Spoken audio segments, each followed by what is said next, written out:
Hey, and welcome to the Narrowgate Woodshop.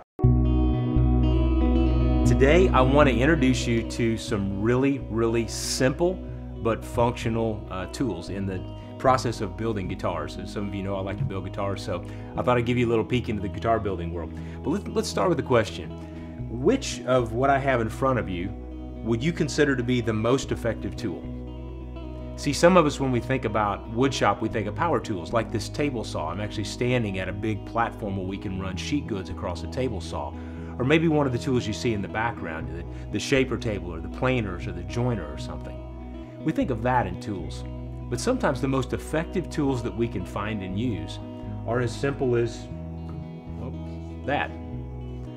I don't even know that that has a name. If you want to know the truth, we'll just call it a wooden wedge. How's that? All together, this stuff makes a tool called a Spanish tourniquet. But I'm just curious, which do you think is the most important part? This wedge, or maybe these 3 sticks of plywood? Maybe it's this string that's most important.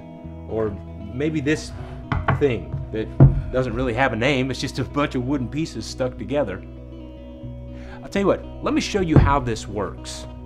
And then maybe we can decide which tool is most important in this whole array, which piece matters most. So here's going to be our job for today.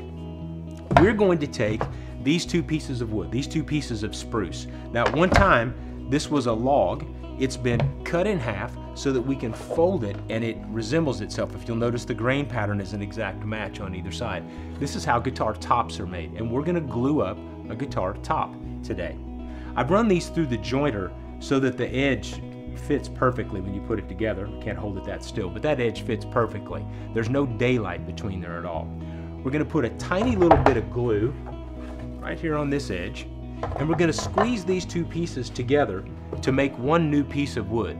Hopefully a piece of wood you can't see the seam in. So here we go. Here's the process. First thing we need to do is build a platform. This platform has little wooden dowels that stick up right there. And in the bottom of these rails, there's some little holes. Those little holes cause those wooden dowels to stick in place. Now we have a platform to work off of. This, well, that's nothing but simple waxed paper. That's just some butcher paper. So we'll put that in place. The only thing this is going to do is keep the glue that squeezes out of this top joint. It's going to keep it from sticking onto these rails underneath. The next thing we're going to want to do is take our 2 pieces, make sure that they stay lined up with one another, and we're going to put just a little bit of glue on this seam.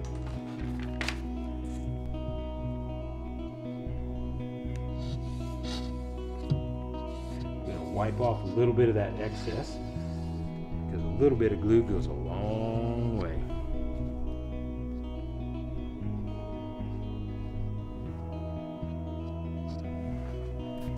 Okay. Then we're going to put those 2 plates back together.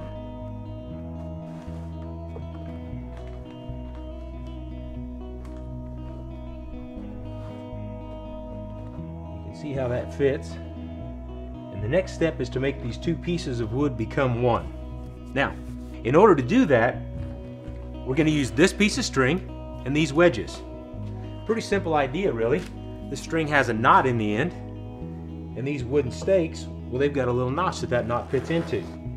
So I come across,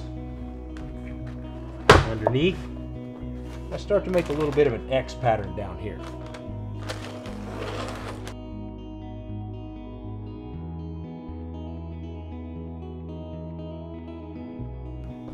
Now obviously, just wrapping that string around, that's not really tight enough to join these 2 pieces together. And that's where these wooden wedges come in. All I have to do is come back in here, find the little spot where the X comes together, and slide this in. And as the string is lifted, it adds pressure this way. It also pulls down on the wedge, forcing it into the rail below to keep it perfectly flat, so I get a flat, tight joint between the 2 pieces of wood.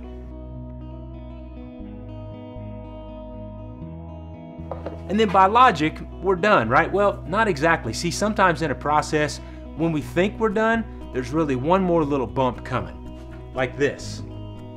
Push that in there, push that in there. Okay, now we're done. Hear how tight that is?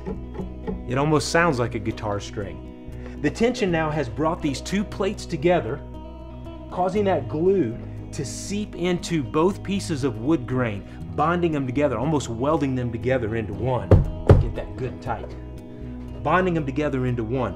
It's also pressing down between the wedges and the rails below. And now if I want to do a second top, because the string, the rails, the wedges, the wood, the wax paper, it's all joined together, I can literally just lift down and pick it up off the plate underneath. Now I can set this workpiece aside, grab 3 more rails, 3 more wedges, another piece of string, and repeat the process. Believe it or not, that'll turn into a guitar top. So let's go back to our question. Which piece is most important? Is it this little glue bottle that makes the glue handling easier? The string that binds everything together? Well, if there were no wedges and rails, what would be bound together? Maybe it's the wedges because they're what adds tension, or maybe it's the rails because that's what holds everything straight and flat. See, the truth is, this Spanish tourniquet is a lot like the body of Christ. There is no most important piece. Every single piece does what it's supposed to, so that, like Paul talks about in Ephesians 4, the whole body grows together, knit and sound, secured together into Christ who is the head.